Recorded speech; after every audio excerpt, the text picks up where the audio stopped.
Oh, you're back. I I can explain. I know this looks. Well, I'm standing in your living room holding a watering can, so I imagine it looks pretty strange. You don't mind, do you? I mean, about me being here. Mrs. Chen gave me your spare key like you asked, and I've been coming by every other day to water your plants while you were away. They're all doing beautifully, by the way. Your jade plant, especially. It's gotten so much fuller. I left you some notes. I should probably explain them. They sort of evolved. See, I started out just leaving simple little updates about your plants. Practical things. Like this one, watered the snake plant and the potos, both looking healthy. The spider plant babies are getting bigger. Basic stuff. But well, then I started noticing other things about your space, about you, I guess, and the notes got a little more personal. Like this one from last week. Your bookshelf is fascinating. I couldn't help but notice you have 3 different books on astronomy next to a cookbook that's clearly been used a lot. There are little flower fingerprints on the pages. I love that combination. It says something about you. I know I probably overstepped. I should have just stuck to plant care.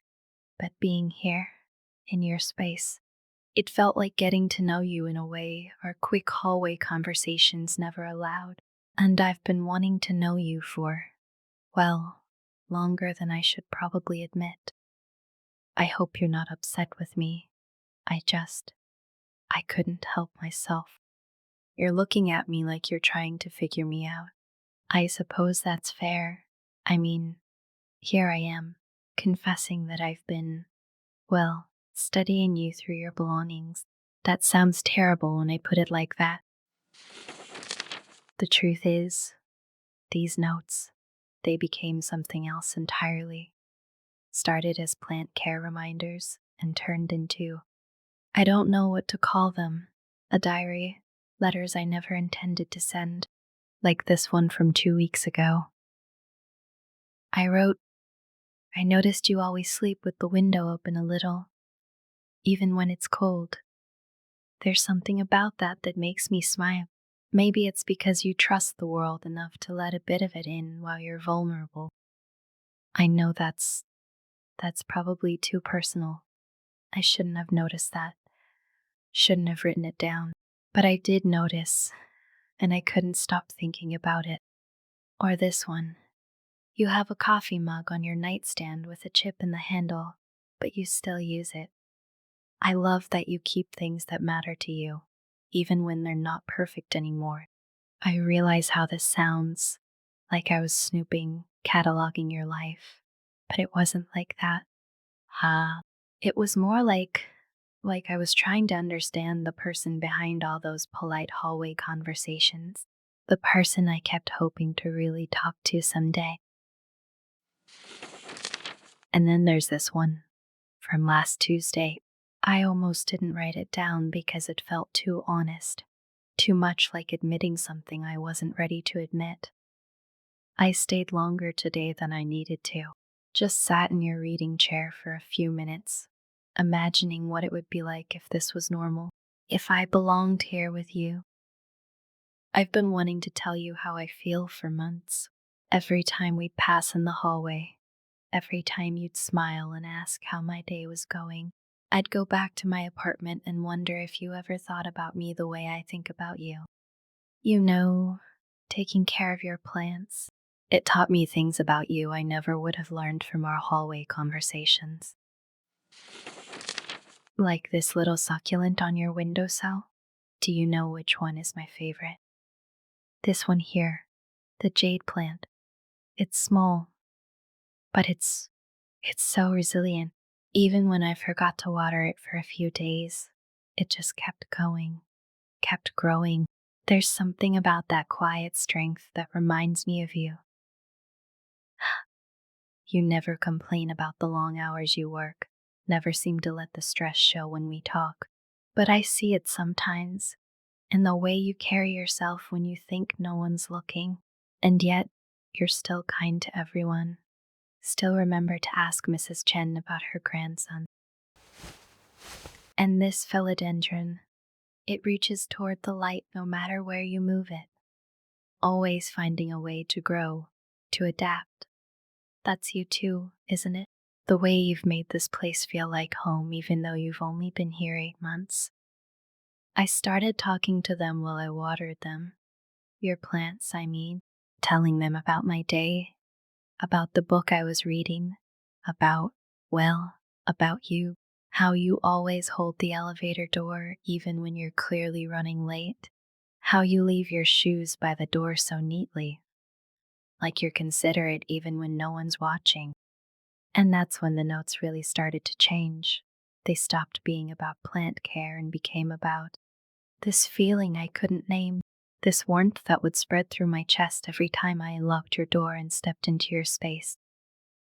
It felt like the closest I could get to being part of your life without actually having the courage to knock on your door and tell you how I felt. And then I started doing something I've never told anyone about.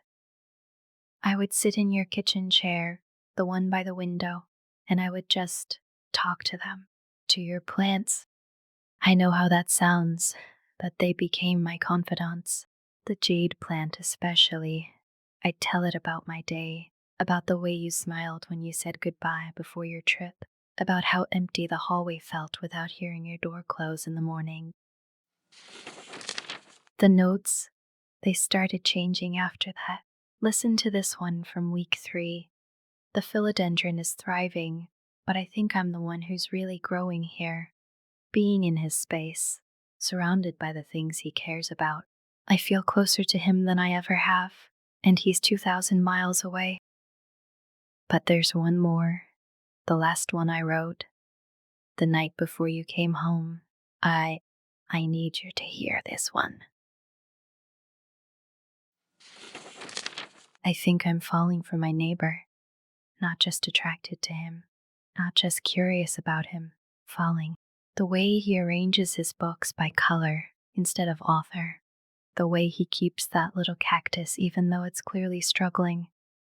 The way he trusts me with something so important to him. I hope he comes home soon. I hope when he does, I'll finally have the courage to tell him that taking care of his plants was really just me learning how to take care of these feelings I have for him. There, that's all of it. That's what I couldn't say in the hallway, what I couldn't put in a casual conversation about watering schedules. I fell for you while you were gone, surrounded by the life you've built here, talking to your plants like they could somehow carry my words to you. Look at me. I know this is a lot. I know I just turned everything upside down between us, but I need you to really see me right now. Not just as the neighbor who waters your plants or waves in the hallway. I don't want to be just your neighbor anymore. I've spent months watching you from a distance, learning who you are through the way you care for living things, through the books you choose, through the quiet kindness you show without even thinking about it. And these past few weeks being here in your space, I've never felt more certain about anything in my life. You're looking at me like you're trying to figure out what changed, but nothing changed. I just finally found the courage to show you who I really am, underneath all those polite smiles and quick hellos. I want to know what makes you laugh at 2 in the morning. I want to be the person you tell about your bad days and your good ones. I want to help you repot that struggling cactus and maybe teach you why talking to plants isn't as crazy as it sounds. I can see it in your eyes. You're surprised, maybe a little overwhelmed, but there's something else there too, isn't there? Something that makes me think maybe you've wondered about this too, about us. I'm not asking you to have all the answers right now. I'm just asking you to be honest with me, because I'm done pretending I don't feel this pull toward you every time I see you. I'm done acting like my heart doesn't skip when you smile at me. So, tell me, do you feel it too? You know what I keep picturing? Sunday mornings, you sleeping in a little later than usual, and me already up, making coffee for both of us. I'd probably sneak in here first to check on everyone. Your snake plant, that stubborn little succulent by the window, maybe that new cutting we picked out together the day before. I was thinking I could keep coming over, but you'd be here this time. We could water them together, figure out which ones need more light, maybe even venture out to that little nursery on Fifth Street. I bet you'd have opinions about which pots look best. What do you think? Am I a good gardener? I can already see us debating whether that corner needs a hanging plant or something tall and dramatic. You'd probably research the exact light requirements while I'm already falling in love with something completely impractical. And then we'd come back here, dirt under our fingernails, maybe a little tired from carrying everything up 3 flights of stairs, but we'd sit right here on your couch admiring our handiwork, and I'd finally get to hear what you really think about when you're quiet like this. I keep imagining the small things too, like how you'd look first thing in the morning, all rumpled and sleepy, or the way you'd probably steal bites of whatever I'm cooking before it's ready, the books you'd leave open on the coffee table, the way you'd absently reach for my hand while we're watching something. It doesn't have to be complicated, does it? Just us, here, taking care of these beautiful growing things and maybe taking care of each other too. I think I'd like that more than anything. You know, all those little notes I left, they were for the man who was away. But these words right now, they're for the man sitting right here with.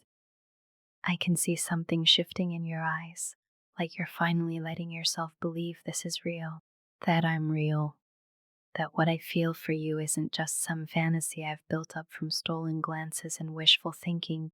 I've taken care of your plants while you were gone, watched them grow, made sure they had everything they needed. And now I want to take care of you, not because you need it, but because I want to. Because the thought of not being here, not being part of your everyday life, feels impossible now.